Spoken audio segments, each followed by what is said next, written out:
Hello, and welcome back to Gunfighter Life. Today, we are very blessed to have a great episode. I think is going to be entitled The Definitive Guide to Scout Rifles. A little fun history, a full circle. The very first episode of Gunfighter Life was on Scout Rifles, and this guest contacted me about it several years ago. So I think you're really going to enjoy a great episode today. I'll plug into the bio. You can skip around 3 minutes 45 seconds past where the bio starts to get to the end of it if you want to skip it. First and foremost, I am a servant of God, a teacher, a preacher, a fisher of men. God is number one in my life, and everything that I do in this podcast is no different, and I don't apologize for that.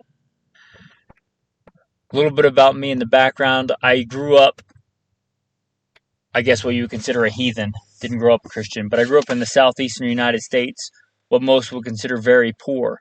Hunting and fishing and shooting.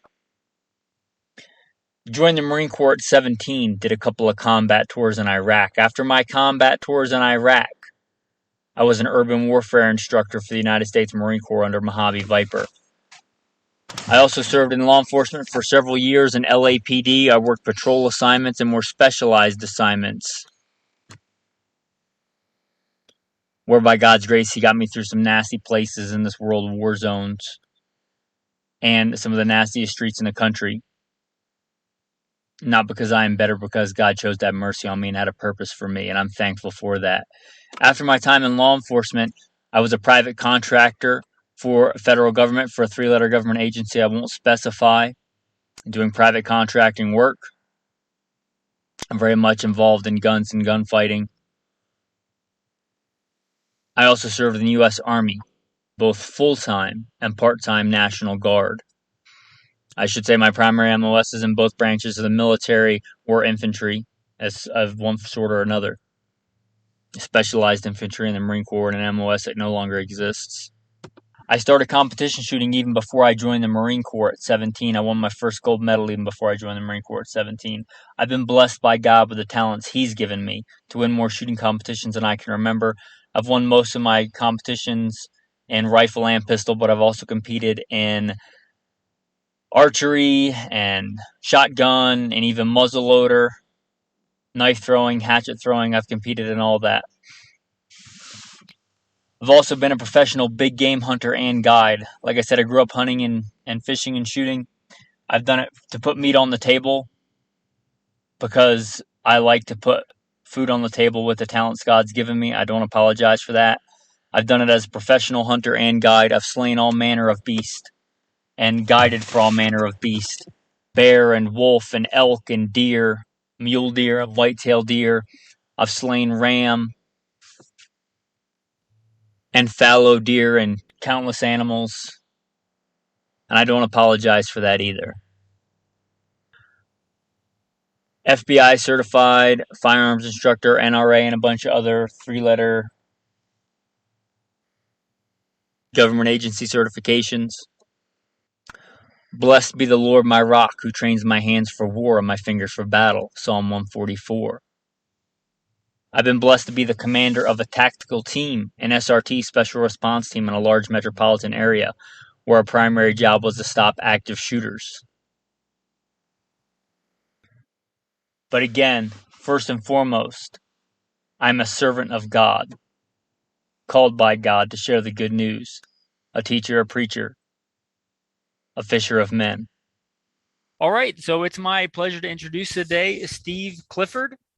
All right, Steve, well, if you want to go ahead and introduce yourself and talk about who you are, and just if you want to just generally introduce who you are. Sure thing. So, yeah, my name is Steve Clifford, and I have a YouTube channel where I discuss a lot of different things, but mostly it centers around the Scout rifle. I have a blog. I participate in a lot of online forums and such, but it's all based upon firsthand experience with the Scout rifle. And I've got more experience than a lot of people. And I'm not going to say I'm the most experienced, the most talented or anything like that. I'm far from it. But I am one of those that I I'm a consummate student, and I try and learn everything that I can, and not just learn it, but put things to the test, try it out, see how it works, evaluate it, try and figure out this particular scope. What are its strengths? What are its weaknesses? What did I have a problem with?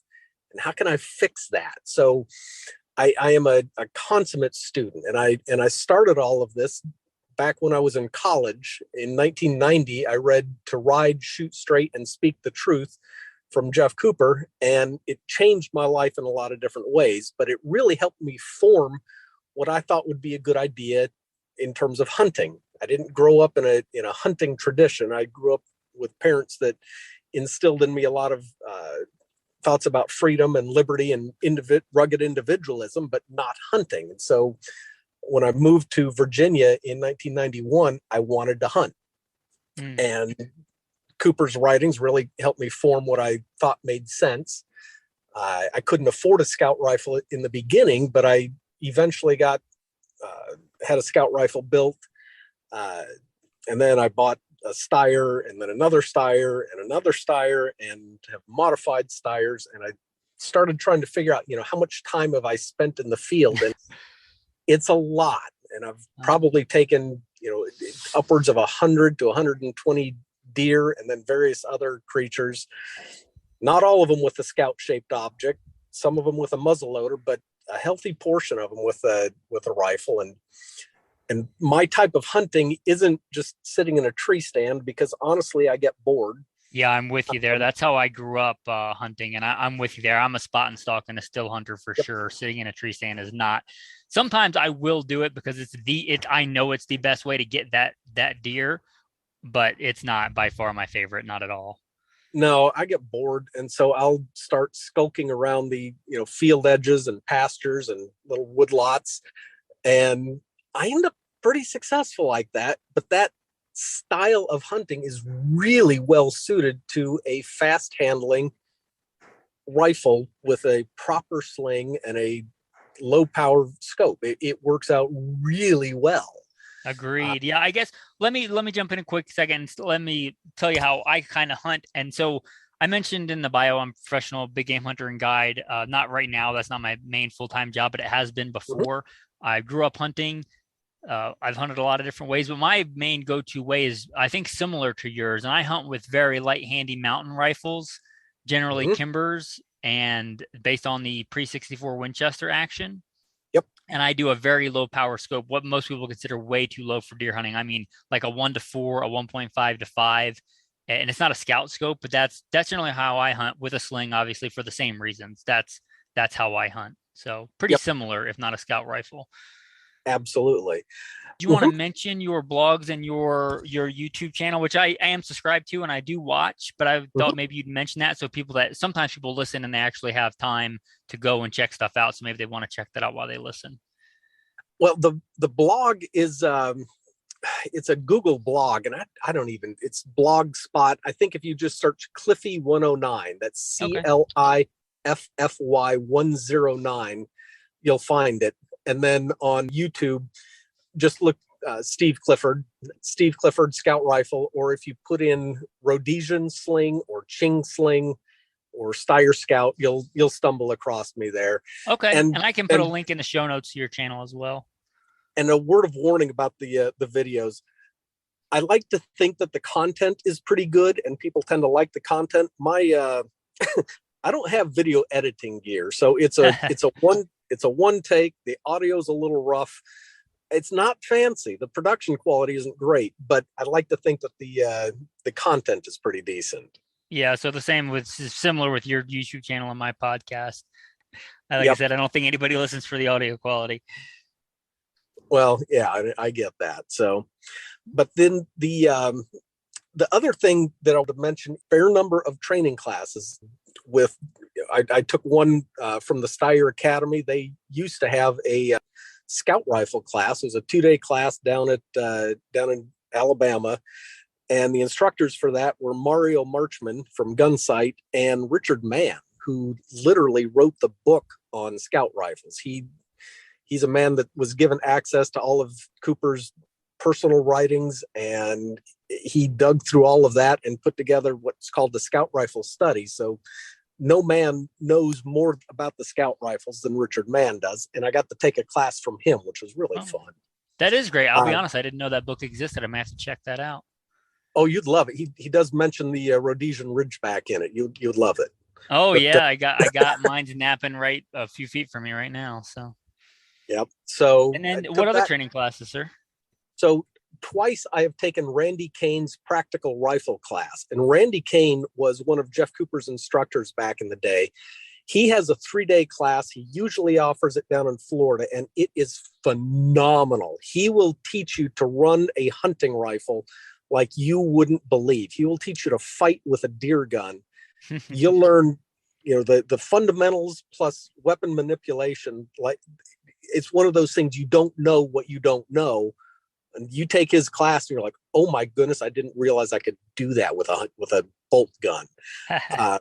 Great stuff. And if you take it during the winter, it includes a twilight and nighttime portion, which is worth its weight in gold. It is amazing. You'll learn to hate scout scopes in that. Yeah, a lot of people don't train enough at night or in low light for sure. Yep. And then twice I have also taken Tom Russell's class. And Tom Russell was an instructor with Jeff Cooper, and he is one of only 6 men to ever have been conferred the title of master instructor from Jeff Cooper. And only 2 of those people are currently still instructing. So pretty rare opportunity. And he is teaching a 5.5-day class. It's the original Jeff Cooper curriculum. And he's teaching it at the Whittington Center out in New Mexico on the Jeff Cooper range. And oh my goodness, what you will learn there. He includes, everything from 25-yard snapshots out to ring and steel at 500.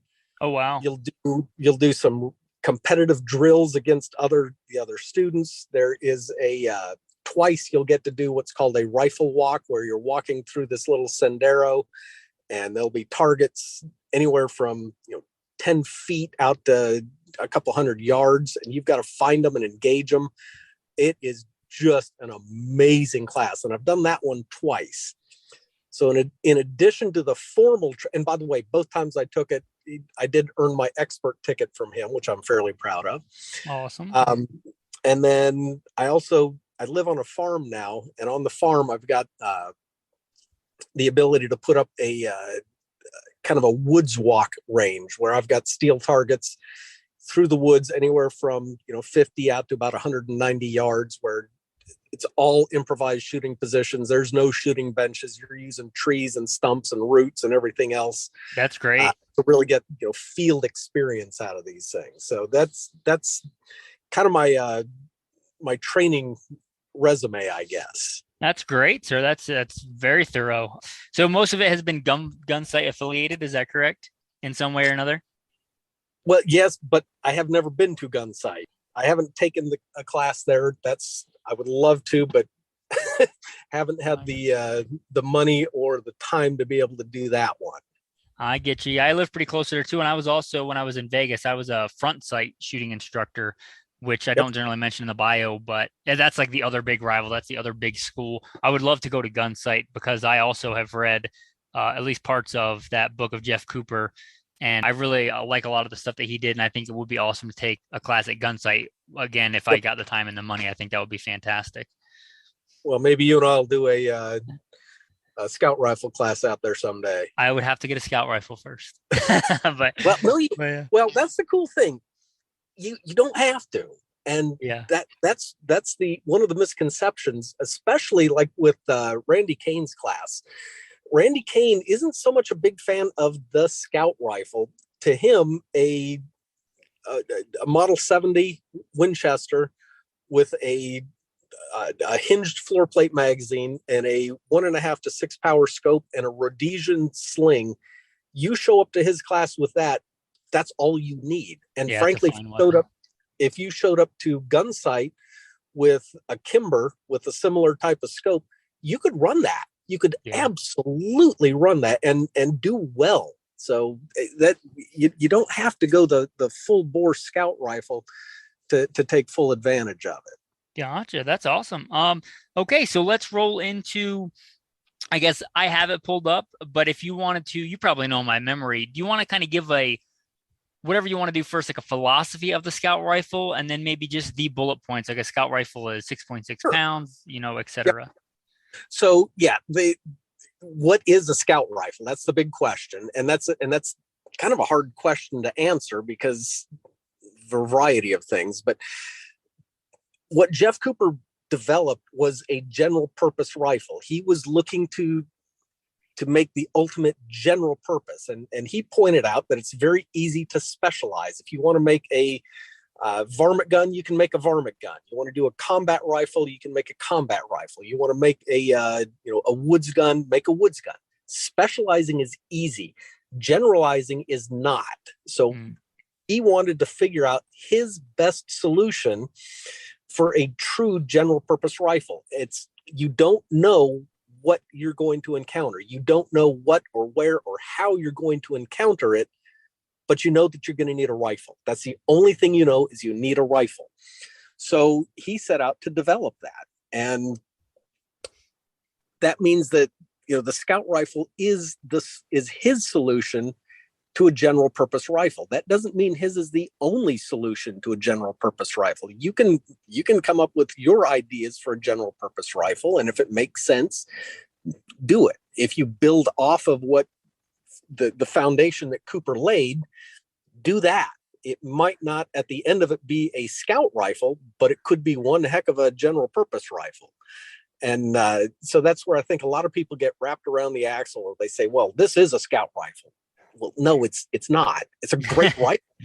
It's a fantastic rifle, but it's not a scout. And the example that I use is, somebody shows up with a SIG P320 and they say, look at this, I've got a polymer frame striker fired combat handgun. Don't I have a cool Glock? And say, well, dude, that's not a Glock. Well, you're just old school. You won't change. You won't evolve. This is my Glock. Well, no, it builds off of the Glock. It actually does some things a little bit better than a Glock, but it's not a Glock. Don't call it a Glock. Call it whatever it is, but it's not a Glock. And so I kind of take the same perspective with the scout rifle. You can build and develop something that meets your needs, and it might even be a better general purpose rifle. May or may not be a scout rifle, but who cares? Just build your gun and have fun, Yeah, got it. And then I guess that's a good place to run into the bullet points. So what what are the bullet points for a scout rifle? Okay, so Jeff Cooper wrote 5 different versions of the bullet points. So there's a little bit of deviation there, and the biggest point of departure is the weight. He wrote 3 kilograms, 3.2 kilograms, and 3.5 kilograms, which translated as 6.6 pounds, 7 pounds, or 7.7 pounds. But it's a big difference. Well, it is, but you got to realize, so in the scout rifle community, we kind of view that as, good, better, best. If you can get it down to 6.6, get it down to 6.6. If you can only get it to, 7.7 all in, well, that's still pretty good, because that weight has to include all of the accessories. That includes an empty magazine. It includes the sling, muzzle device, scope, mount. If you're going to be running with a flashlight all the time, it includes that. So everything that you're going to add to it is included in that 7.7 pounds. So that's where, that's the weight deal. And trying to get a gun with all of your accessories to make weight is a trick. It really is. So there's a weight, there's a length, no more than 1 meter in length. Had to have a backup iron sights. Ghost ring sight was a requirement. I like that. Cooper was very distrustful of scopes and variable power scopes in particular. He did not like them. And so he specified that the scope that was on it would be mounted in front of the magazine well. It would be a low power, depending on which reading you said, anywhere from a 2 power to something under a 3 power magnification, with eye relief of between 9 and 11 inches, and fixed power. Bolt action, great trigger, .308 caliber, Bipod was one of those things nice to have, but not required. Yeah. Stripper clip loading or detachable magazine. He also specified that it have some form of a magazine cutoff so that you could load one and shoot one. Yeah. But all of this was predicated around the idea this was the general purpose rifle for the individual gunman. This was not for conscript troops. It wasn't for it's not military. infantryman's It was for the lone gunman. Got it. So those are the bullet points on. That's on great, this. sir. Did we cover caliber? Well, no, but I will. Okay.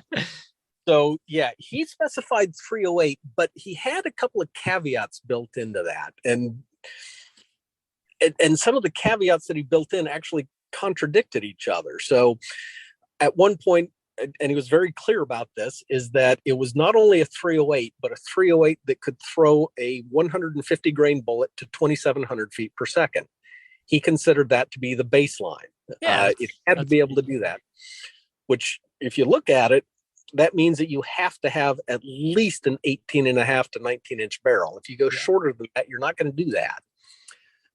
So he set forth the performance parameters, but then he also said that in places where military cartridges are illegal, that a 7mm 08 would be acceptable. And for somebody who is very recoil sensitive, a 243 is acceptable. So he did put those in there.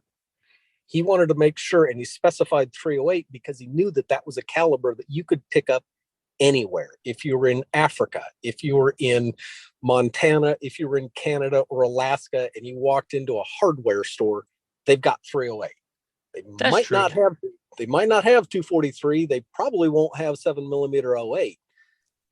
And a lot of that, this current ammo apocalypse kind of proves out the wisdom of that, because even if you look on some of the websites like AmmoSeek, 308's there.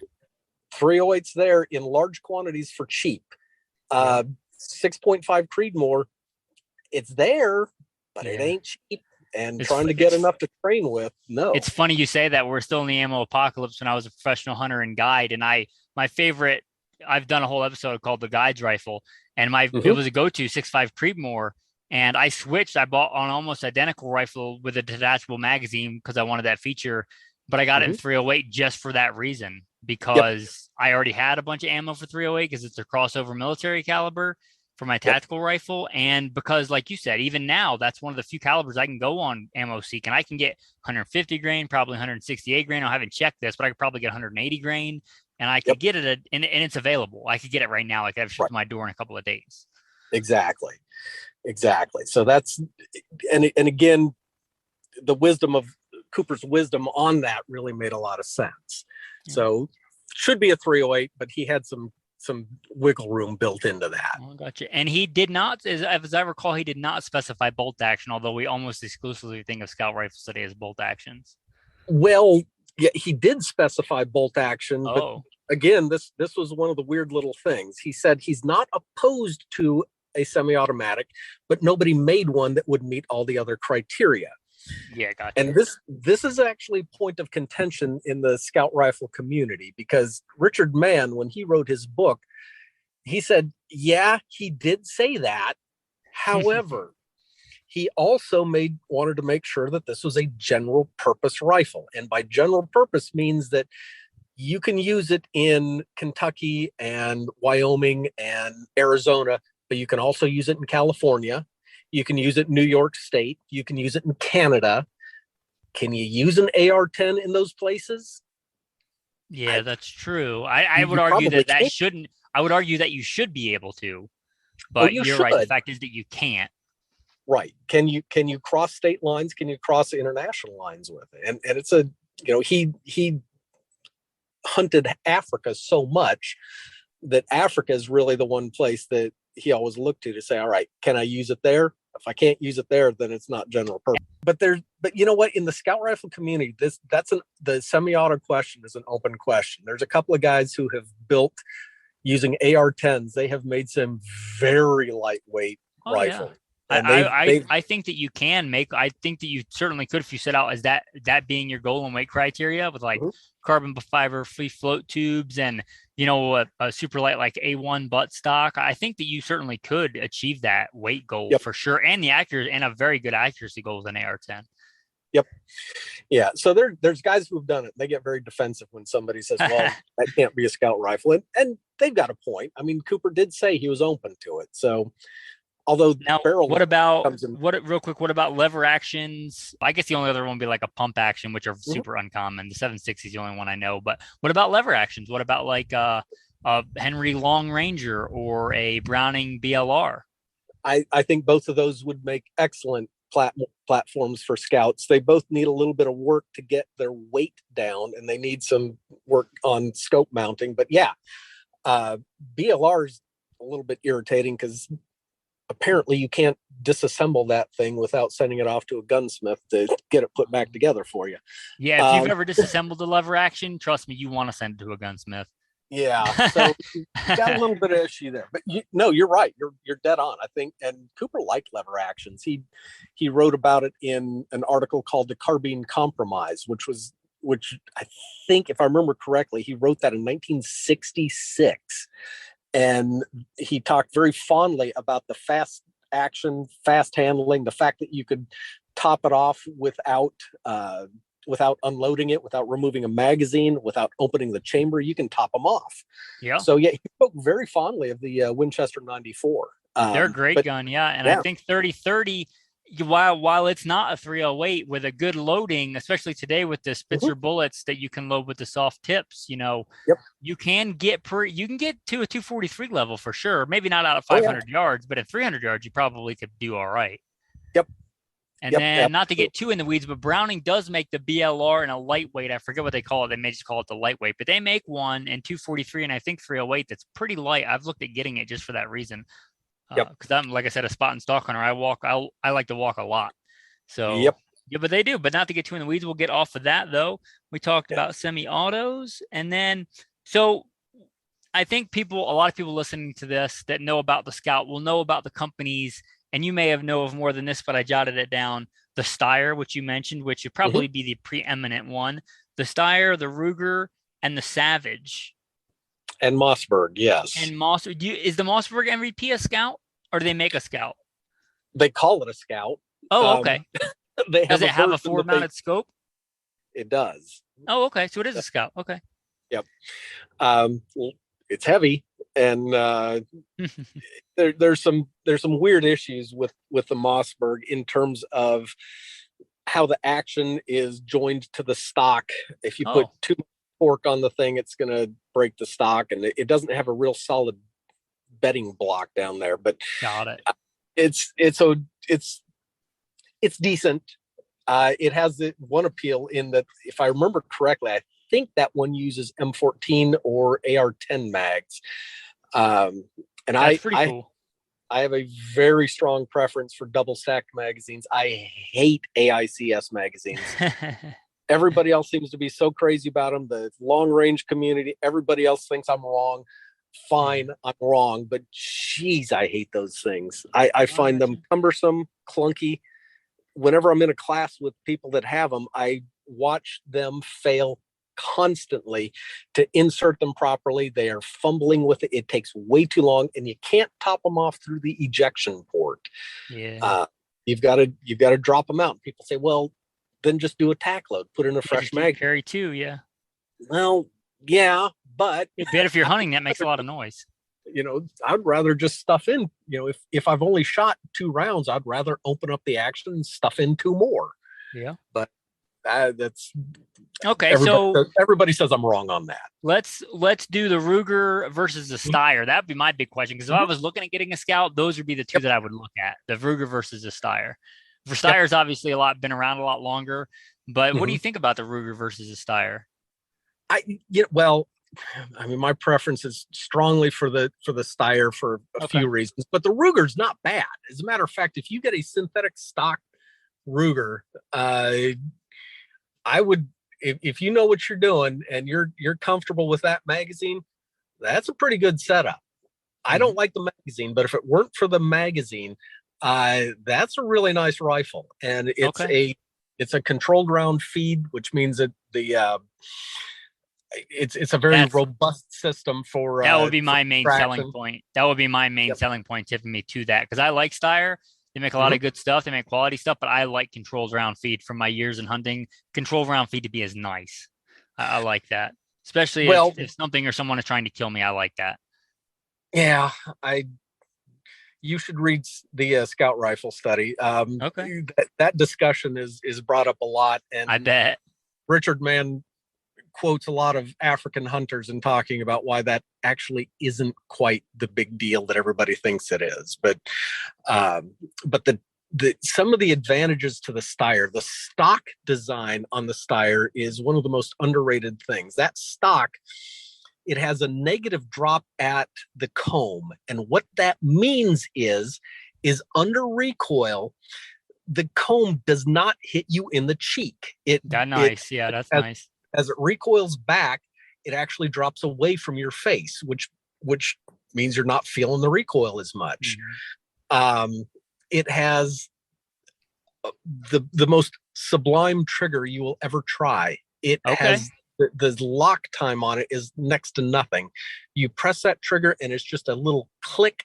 Nothing moves, but that click happened. Where with the Ruger and frankly just about everything else, when you pull that trigger, it might be nice and crisp, it might be nice and light, but you have this thunk where you can feel the firing pin flying forward, and it just is Gotcha. just enough to where when you handle the Steyr, you're like, oh my goodness. Okay. Then there's the magazine, and the magazines are expensive. They're $50 a pop, and I own a boatload of them. They're worth it, and they're double stacked, which means you load 5 rounds in it, put it in the bottom of the gun, and it's flush to the bottom of the gun. Having that flush mount magazine makes the gun handle better. It makes it feel better. It's easier to get into certain shooting positions if you're all contorted, Yep. trying to use a stump as a shooting rest as you're in a jackass prone position. Worry about a magazine hanging under the gun. It's a difference. So I like the Steyrs better, but the Ruger is not a bad choice. I do like the Ruger, and I would never look sideways at somebody that chose the Ruger. Do they make the Steyr in stainless? No, just No, cleaned it. that would be a big thing for me. Is it chrome line barrel or is it just Uh, I don't, phosphate you or know, whatever it is? I actually don't know. Okay. I don't know. That would I just don't. be a big thing for me because I've had guns rustle me before, especially when I went on a long wilderness excursion in some nasty Yeah. weather, Pacific Northwest. Stainless is nice. I know a lot of people, a lot of hunters don't like it, but I kind of like you. Everybody disagrees with you. I really like stainless for that application or a chrome line barrel because if the outside of the barrel rusts and the inside's pristine, I don't really care as Yeah. much. See, I don't clean my guns a whole lot. I am not one of these clean freaks. When I go to the shooting classes, putting 600 rounds through the gun, I might clean it once during the week. I just Yeah, I'm pretty hard on my equipment, and I got you. And even down in Florida, you've never had your guns get rusty or anything like that. no, Okay, no, well that's a good testament to the Steyr finish. Then I guess they solve whatever problem that is. There's a lot of good finishes out there, nitride and stuff like that. yeah, They may have solved that problem 20 years ago. yep, I just know I'm not a big fan of the old traditional blued steel barrels unless it's for like tradition. But for a hard times hunting implement, it's not for me.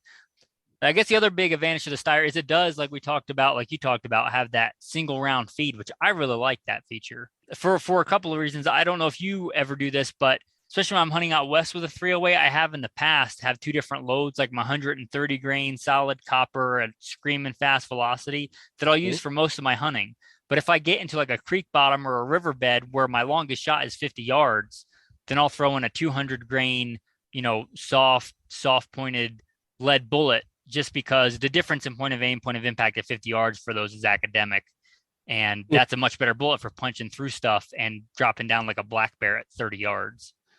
So that single round feed to me would be nice because I could just take one out and put it in without having to switch magazines and be noisy and everything else. Tack reloads are Yep. great, but they're not quiet. Right. Yeah, that's right. one thing if you're running on a range. It's another thing if you have a deer in the area and you've been stalking him for 3 hours and you got to do a mag change. That would suck. Yes, it would. So, so yeah, I like it. I guess we've covered the things on there. What about do you have any experience with the Savage Scout rifle? No, I don't. They're a little on the heavy side. I've seen them, I've handled them. They're a little on the heavy side. Nothing wrong with them though. I mean, they're good rifles. I think they use a proprietary magazine. I'm not positive on that, but I think they do. Well, the thing about the magazines, a lot of things, I'm not sure about the Ruger or the Savages, but a lot of guns you can get different stocks with different bottle metal adapters where you can put in, an AR-10 magazine. So that would be something to look at and into. I imagine they make it for the Savage because a lot of tactical guys run Savages.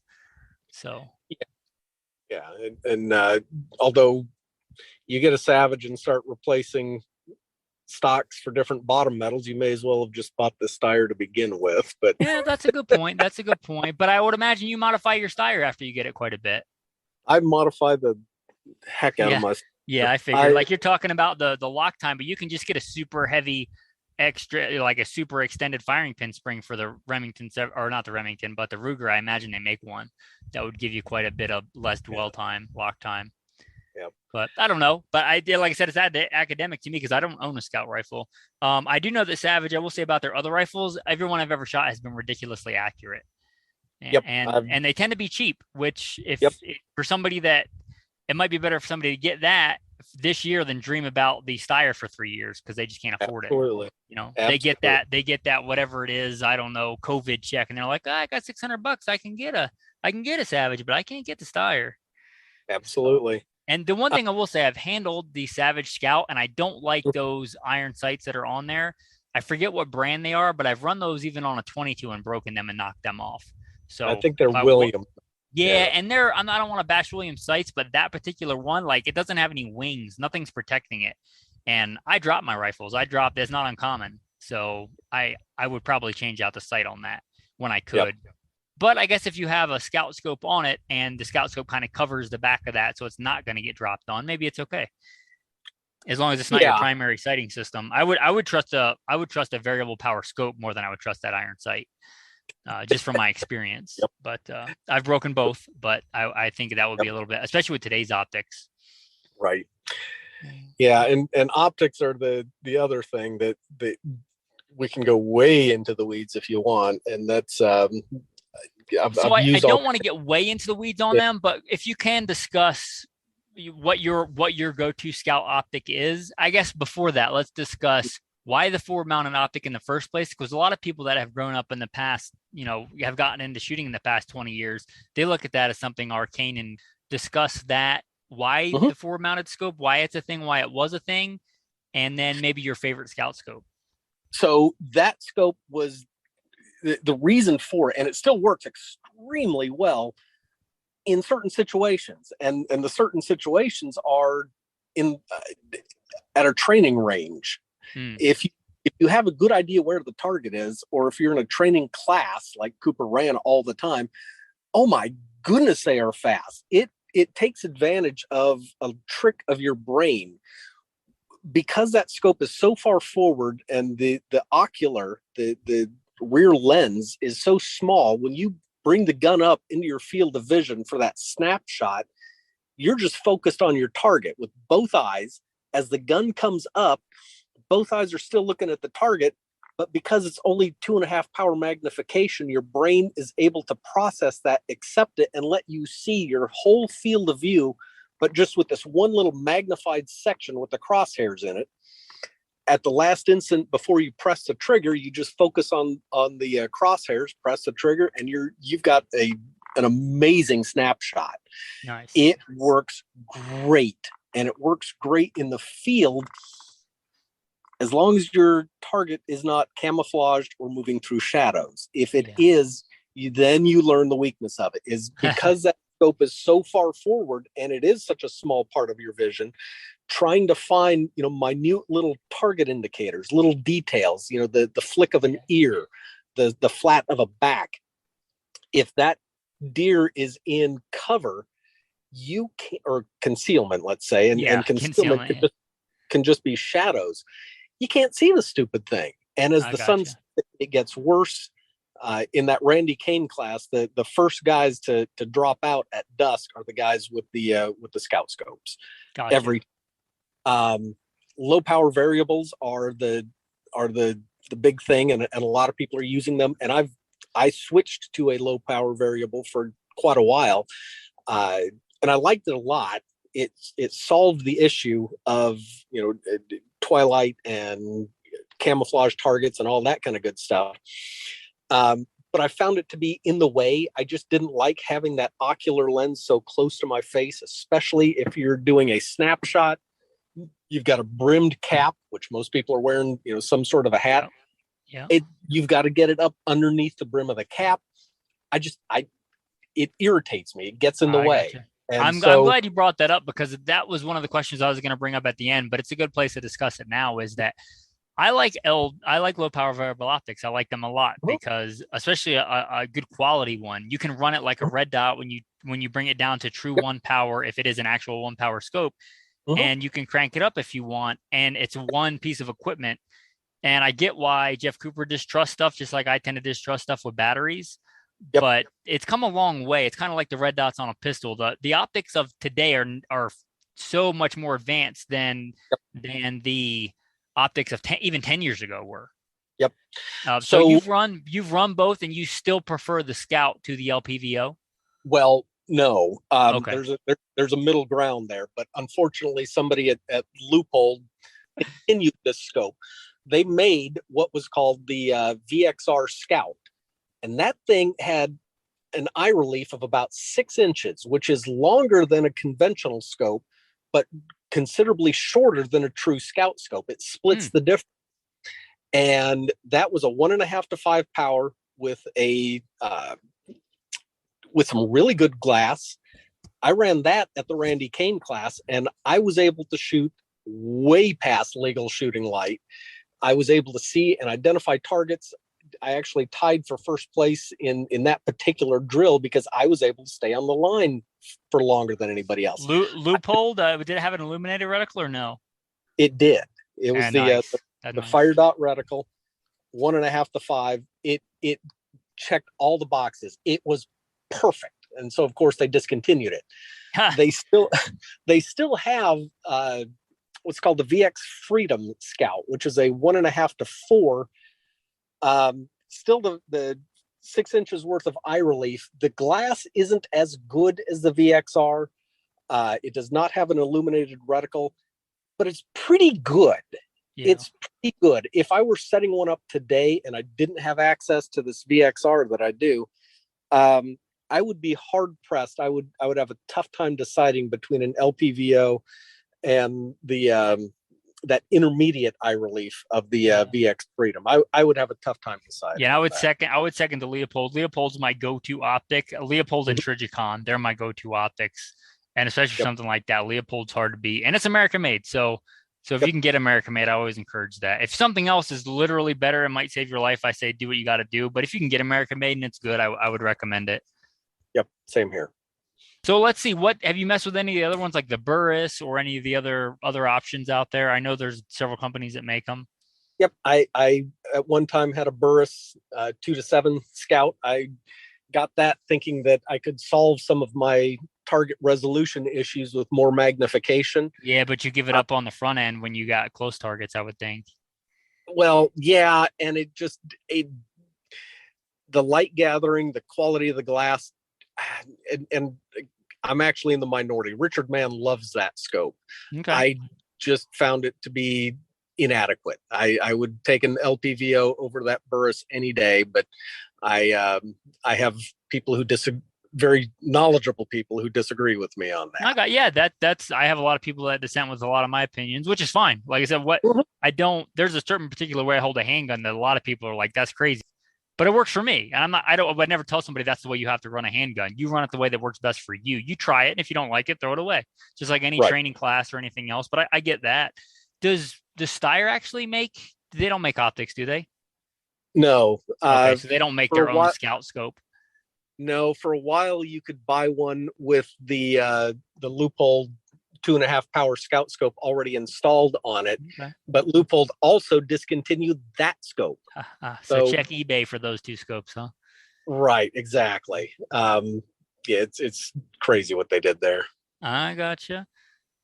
Okay. I mean, to be fair, I think not a lot of people, I guess we would call it gun culture 2.0, people that didn't grow up reading Jeff Cooper or, Death in the Tall Grass or Death in the Long Grass.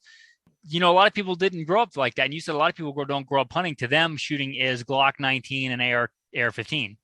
Right. And I think that's especially in the last, 5 years, that's a giant chunk of the market. And I'm glad they're here. Yeah, I'm glad they're here too. That's fantastic. But I don't look down on those choices. You do you. Yeah, and I have Glocks and I have AR-15s. I mean, I'm not going to put them down for that either. I hope that eventually they will open their eyes a bit wider and see that guns can also put meat on the table, and they can also be used for a lot of other things. And there's more than shooting fast on Instagram, and there's more than how fast you can do a mag change. And don't get me wrong, I like those things too. I've done quite a bit of competition shooting, but there's more out there than that. Right. Absolutely. The way I didn't come up with this. I took it from somebody else. Jack Spearco, the Survival Podcast, is where I think I originally heard this original version and then personalized it, I guess. But it's a good saying, but I don't remember exactly how they said it, but I can count on both hands the number of gunfights I've been in my life, with 2 wars and going to Iraq twice and all that other stuff, and being a police officer in L.A. I can count the number of gunfights I've been in on 2 hands and have fingers left over, but I can't recall the number of times I've had to eat. Yep. So the odds of me needing a gun to eat is far higher than the odds of me needing a gun for a gunfight. Even if that number goes up by a factor of 10, it's still more likely I'm going to have to eat and put food on the table with a gun than I am to need it for defense. Yeah, I think the scout rifle is a nice balance there, even though like I said, I've never owned one. Well, and one of the things Cooper said is that the scout rifle is one of those things that when you just handle one in a gun store, you're not going to be able to really appreciate just how good this thing is and how effective it is. You've got to get out into the field and use it. And once you do that, then you realize what you didn't know. It really is just a joy to carry, a joy to use. And if you take a class from Tom Russell or Randy Kane or somebody, your skill set is just off the charts, and it's fun. It just works so well. Gotcha. And so real quick, before we get too far away from optics, this was something that occurred to me, and I didn't put it in the notes. We haven't had a chance to think about it, but if somebody has a more modern gun they want to be scout-ish with, and they have a rail, which a lot of modern guns have rails, like we talked about Gun Culture 2.0, even a lot of bolt actions comes with a rail. Would a red dot and a magnifier be a viable option, like a 2.5, 3 power magnifier they can flip back and forth? Because a red dot's fast and handy, and then you can flip over and have the fixed magnification. Well, maybe. I would probably go with an LPVO instead of that. I would too. I don't honestly like that setup because to me, less is more. The simpler, the better. And I like 1 optic more than 2 optics. I like 2 lenses better than 4 lenses. I agree with you. I just didn't know if you thought it was a viable option or not. I mean, somebody can certainly do that, but I would want 1 rather than 2. And you've got weight and bulk and mounts and everything else that can go wrong. The fewer things that can go wrong, just do that. Yeah, I would agree with that. I just wanted to know if you thought it was a viable option. And I do think for somebody that's building an AR-10 and wants it to be scout-ish, I think it would be a good option. For the simple fact that they may already have a red dot, and it would just be an easier transition. With an EOTech, it has its advantages because even LVPOs, even good ones, even they have some kind of eye relief standard. Right, they do. A red dot basically doesn't. I mean, it's a lot easier to shoot, even though I'm right-handed, to shoot left-handed with a red dot than it is with an LPVO. So they do have some advantages. Yep. At least for me. So, but I'd agree. I would go with the simpler is better too. And especially with as good and as far as LPVOs have come recently, I would stick with that option. And then the next thing we haven't covered, and I think you and I are going to agree on, is the importance of a good sling. And I guess talk about the different kinds of slings for the scout rifle and then why they're important. So when Cooper started this whole thing, he discovered that he wasn't the first one to come up with this idea.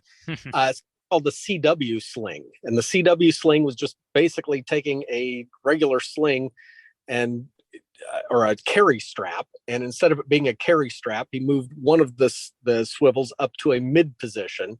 So you had a mid position and a front position, and then you'd loop your arm into that, and the loop that creates, because it's around your bicep and then it wraps around your forearm, it locks your forearm into place. So your forearm is absolutely rock steady. You can get a very, very good supported position as long as your elbow is rested on something. If your elbow is rested on your knee or on the ground or shooting bench or anything else, you've got a good solid lock to the gun. Really does improve your accuracy, your ability to hold it steady, I should say. Yeah. And then there's the Ching sling, which accomplishes the exact same thing, but without having to move from one sling position to the other. It's a sling that has the loop built in plus an extension off to the back so that you can carry it over your shoulder like a conventional carry strap. And then the new one is what's called the Rhodesian sling. And the Rhodesian sling was developed by a guy named Andy Langlois. I think that's how you pronounce his name, but Andy from Andy's Leather developed this sling. It's basically a big loop that goes off of your front swivel stud, and then it has an extension back to the rear swivel stud. So you don't need an extra swivel stud in the middle. And with that, you can use it as a carry strap. You can throw it over your shoulder and carry it either American or African style. But then when you're ready to use it as a shooting aid, you stick your arm through that loop and then wrap into the sling, and it accomplishes the exact same thing that those other two slings do for you. So you don't have to modify your gun. You don't have to add an extra sling swivel, and it gives you the stability of a genuine loop sling. You've got to have a loop sling, though. A hasty sling doesn't accomplish the same thing. It doesn't lock your forearm like a loop sling will do. So I should actually try that for my rifles, because I really like hasty slings. Mm-hmm. And like I said, I don't have any experience with a scout rifle or don't have any experience with a Ching sling or Rhodesian sling, but I have quite a bit with the more traditional slings. I cut my teeth competition shooting with, 3 position and 4 position. Back then it was 4 position. I think they took one out, precision rifle shooting. Yep. But not the kind we think of today with the 20-pound rifles where you go and put it on a rest, where you shoot standing, kneeling, sitting, and prone. And if you don't have good sling work on that you're not going to win. And you probably use the old traditional, the 1907 with the keepers and all that kind of good stuff. Exactly. The old leather military sling with the 2 prongs that you would adjust for each position and mark it with a Sharpie or something. Even we had like little brass holders, and we would tie it around our bicep and loop our bicep in between there. And I'm sure you know what I'm talking about. It loops the front. And you can, like you said, if you know how to use a sling, you can get ridiculously accurate with a good sling.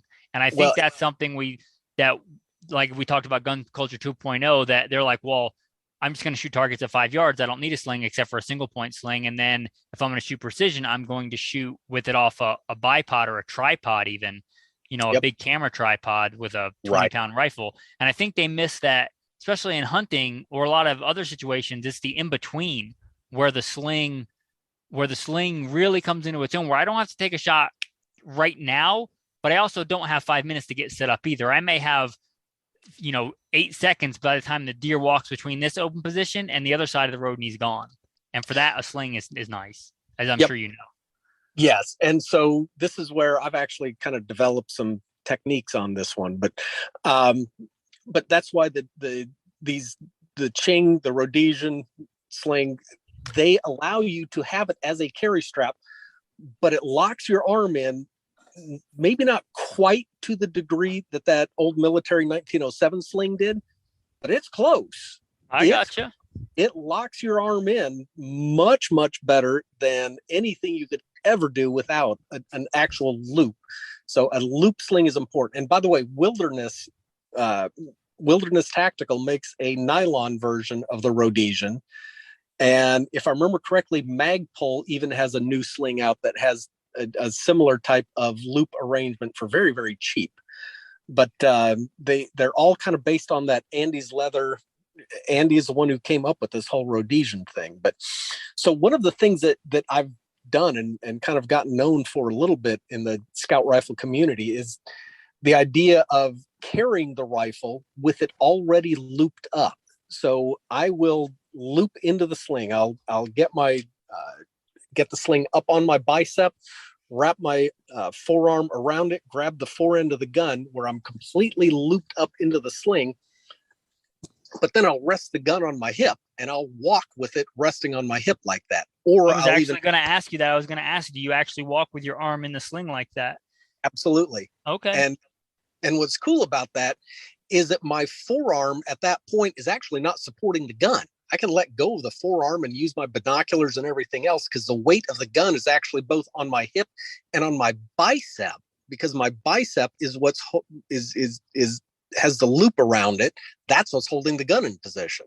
If you so, just a quick aside, and we can edit this part out, but if you have a picture of that, send that to, if you have a picture of you doing that or what that looks like, send me one of those and I'll make that the picture for the show note, or the picture that goes with the podcast, because that would be a pretty cool thing to see.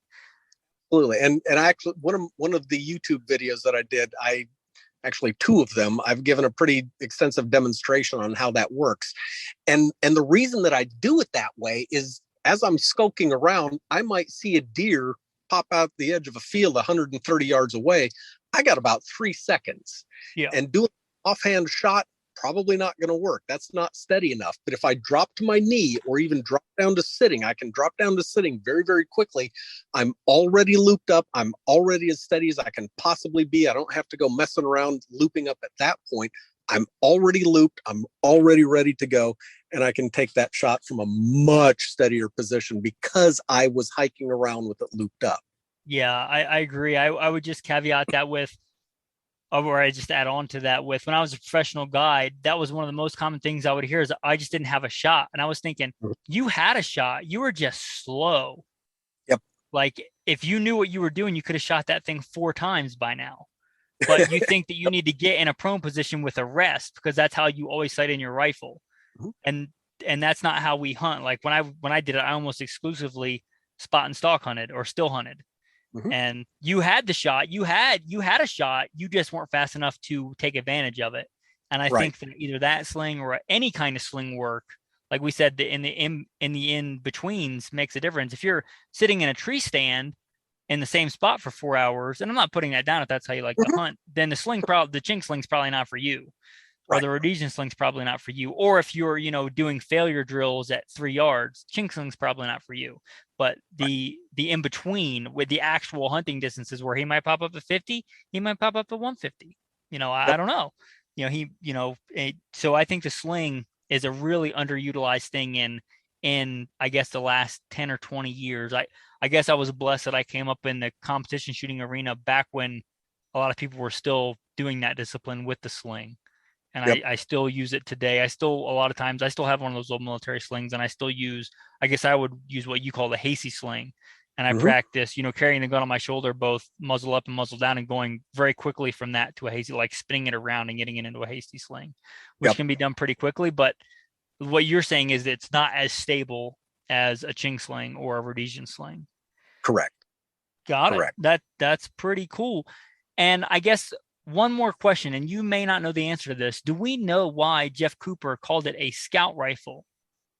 Yeah, the individual and having that one rifle where he's out scouting and hunting and being a true scout back in the late 1800s. What was he envisioning as a scout? Was he, because I think of like an old West guy that goes out in front of the platoon and is like a forward observer. And that's my vision of a scout, just because I'm been a military man. Is that what he was envisioning, or was he envisioning like a lone hunter out in the wilderness, or both? Yes. Okay. All right. I got you. Yes.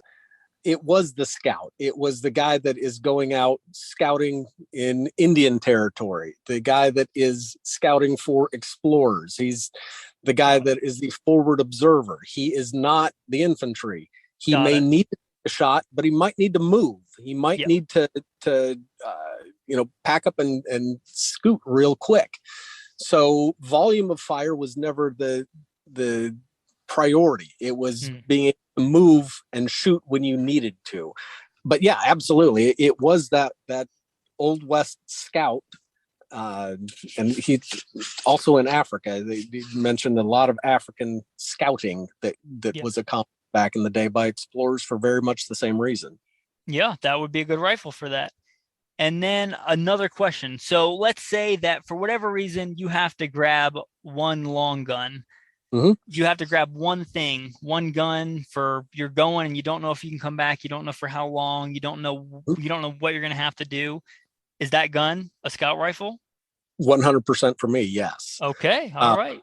And, I've thought about this a lot, and I own, I own a Galil Ace. I own ARs. I own all FALs. I used to build a whole bunch of FALs, but if I have to grab one gun and I don't know how long I'm going to be out, I don't know what I'm going to need to use it for, I don't know any of that, I know that I can accomplish a lot more with a scout rifle and 50 rounds of ammo than a lot of people can do with an AR-15 with 240 rounds of ammo.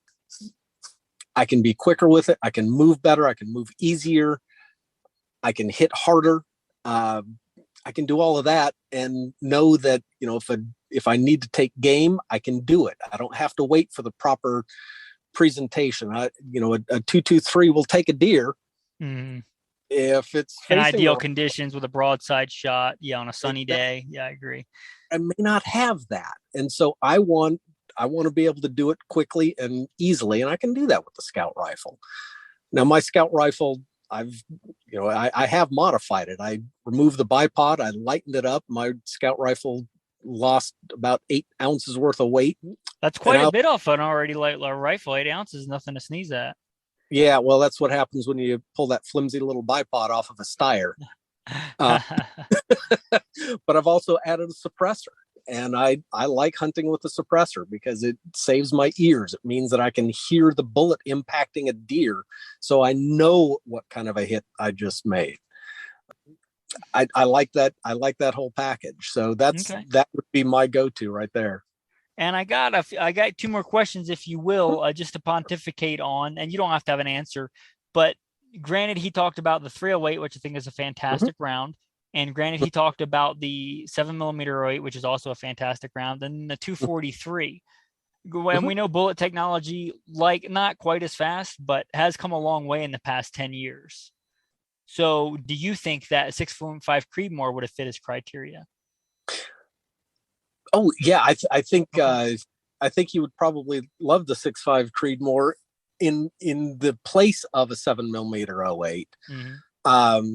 I think he would probably still, for the universal availability of ammunition, would probably still prefer a 308. Yeah, but I think that in those jurisdictions where military cartridges are illegal, I think that the 6.5 Creedmoor would be a great choice. Yeah, I wasn't a big fan of the 6.5 Creedmoor. I was kind of against it for a long time. I thought it was the next hot caliber, how they come out every year, two or three new calibers, and I was like, I stay away from those. But I was looking for my Kimber Adirondack, which, like you talk about lightweight, even for a scout rifle, it weighs 4-point-something pounds. Yeah. And it's super light. And the only caliber I could get it in, I wanted it in a 308. The only caliber I could get it in was a 6.5. And that thing's great. And that 6.5, I have taken quite a few different animals with it, pretty robust animals with it at different distances. Yep. And that caliber really impressed me. Again, bullet selection is important. I'm not going to go hunting with FMJs or whatever unless I absolutely had to. But I think I agree with you. I think that would fit right in. And if you're shooting 150 grain bullet out of 6.5 Creedmoor, you get higher sectional density and higher ballistic coefficient than you're going to get out of a 308 of 150 caliber. So I think it does have some merit. And I think that you're talking about ammo availability. I think the 6.5 Creedmoor today is probably more common than 7mm 08 is, even though 7mm 8 is a great caliber. Yep. Right. So I would agree with that. So let's say somebody said, okay, build me a scout rifle with an AR-15 platform, because that's the most common platform in America. Is there a caliber you could squeeze in there where you could make that work? Or if not, is there a caliber that comes close? Not really. Okay. You could say no. You could say no, that's garbage. That's a horrible idea. Be more inclined to go with one of these lightweight these super light. AR-10s. Yeah. Okay, we can edit a bunch of that out, and we can just say for you, if you're going to do a scout on a semi-auto, you'd build it off the AR-10. Yes. And Yep. I guess we should mention the one of the very first things that got you in contact with me is you dissented from my opinion that my SCAR-17 could be a scout rifle. Yeah, no, I stick by that.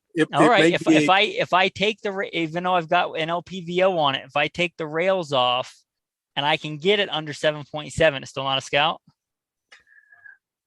Well, because it's 7.7 with the rails. Okay, with the scope. No, that's why I'd have to take the rails off, and I could probably lighten the stock, which I'm not. I'm just telling you, I'm not going to do that because it's a $4,000 rifle. But I guess I could probably buy it in a replacement stock. But if I could get it under 7.7 with an optic, would it be a scout? Who cares? And I say that, I don't want to sound too flippant on that, but that's okay. Really, who cares if it's called a scout, if it meets, if it is or isn't by whoever's criteria? I get what you're saying. Yeah. Is it a general purpose rifle? Does it meet your needs? Does it do everything that you intend it to do? Yeah. Then go with it. Absolutely. That's kind of what inspired that episode. My first episode ever on Gunfighter Life was about the modern scout rifle. And I agree with your statement there, is that I got that rifle because at the time I was the commander of a tactical team and I wanted a gun that I could kick down a door with and do CQB with if I had to, but I could also do longer range stuff if I had to. And I could also hunt with it. Now I haven't because I have purpose-built hunting rifles. But if you said, hey, you got a free elk hunt in Wyoming that somebody's going to send you on, you got to take your SCAR-17, I'd be like, sweet. I wouldn't bat an eye. I know it's super accurate. I know I've got a good sling on it. I know the optic is solid. And I would, like you said, general purpose rifle, I'm like, fine, that's great. If I go coyote hunting tomorrow, I can take that rifle and kick down a door the day after that. Hopefully I don't have to. But if I'm doing it for a drill, no, I'm fine with that too. Right. Yep. So yeah, I like it, sir. I think unless you got anything else you want to close on, I think that's a good way to wrap it up. And I really do appreciate you. And if you want to just mention one more time your YouTube channel and your blog, and we'll roll it up. Sure thing. Well, the blog is a blogger site under the username Cliffy109, Cliffy109, and the YouTube channel, just search for Steve Clifford, and common spelling on that, just Clifford the big red dog. So yeah, that's the easy way people remember it. But yeah, subscribe to the YouTube channel. I upload content usually every 2-3 months. I'll put something else new up there. I'm always looking for new topics and things that I think people will be interested in. One of the ones that I'm a little bit more proud of is how to prepare for a scout rifle class. Go into, preps, what kind of gun, what kind of ammo, what type of gear should you bring, what mentality, what is the prerequisites? How do you walk into it feeling like you know what you're doing? And that one turned out really well. And I had some good feedback from a lot of top level instructors on it. So I've got that one. I've got several on techniques, like with the slings, with, how to mount and install a Rhodesian sling and different things on scope. So a lot of decent content in there. If you're interested in scout rifles, I think you'll find some stuff to occupy yourself for a while. Okay. That's great, sir. I appreciate that. We'll definitely put some links into the show notes in there. I'm not sure how many people read those, but hopefully they'll go in there and check that out. And then just a real quick recap, so let's say somebody listening to this is like, okay, Cliff, you twisted my arm. I'm convinced I have to spend more money on guns and ammo and accessories. Your recommendation would be the Steyr Scout rifle with one of the Leupold Scout scopes? Yes. Although if you decided you wanted to go with a Ruger, I would say have at it, man. That's still an excellent choice. Okay. And then if you had to pick one of those slings, would you pick the Rhodesian? Would you pick the Ching sling? Well, if I had the Steyr, I would go with the Ching sling. If I got the Ruger, I would go with the Rhodesian. Because it already has the 2 sling swivels on it? Correct. Got it. All right. I think that's a great place to wrap it up. I appreciate you, sir. And I'm sure we'll stay in contact as you are. Thank you so much. I should say that you are one of the patrons, and I really appreciate that. If you don't want me to mention that, I'll take it out. But I really, like I said, I'm humbled that anybody listens, and I appreciate all your support. Well, I enjoy your podcast. I mean, they are engaging. They get me to think. I don't always agree with you, but you know what? You get me to think. And Oh that's yeah, I would not want anybody on this podcast that agree with me all the time, because that would mean that I'm never wrong. And as my wife will tell you, sitting in front of me, I am wrong quite often. So I'm not asking you to. I would never expect somebody to be a robot and just agree with everything that I say all the time. So. Yeah. All right, so a rare treat having an awesome guest like Steve Clifford on the show. Also took out a lot of stuff from that. It was quite long. I thought something cool for this episode would be to put in a few bloopers, takeouts. All I'm going to say is if you want to, go to goodshepherdtraining.com, check out more. But mostly this I'm going to plug in, like I said, Steve's stuff and his YouTube channel in the show notes, so check that out. Thanks. Have a blessed day. You're kind of an odd character. And I listen to the podcast and I think that's kind of weird. That's weird. But then I realize I'm engaged with this. I'm engaged and I keep listening, and every time there's a new one that pops up, I always listen. And so you're doing something right. You really are. And so weird is working for you. So go with it. So I'm very blessed that God's grown the podcast as much as he has. Like I said, when I uploaded it, and I was like, whatever happens. And I figured if somebody out there was going to listen, it was worth it. And if you get blessed with a lot of talent and experience, it's not yours to keep, it's yours to share, which is what you're doing today. So yeah. But will you hear me now? Yep, totally normal. Tell me everything you know about scout rifles. I know nothing about scout rifles. You know they're rifles? Yep, and they're for scouts. Nice. Done. All right. It was a great episode. Thanks, everybody. Enjoy your day. Hold on, I gotta hit stop recording, don't I?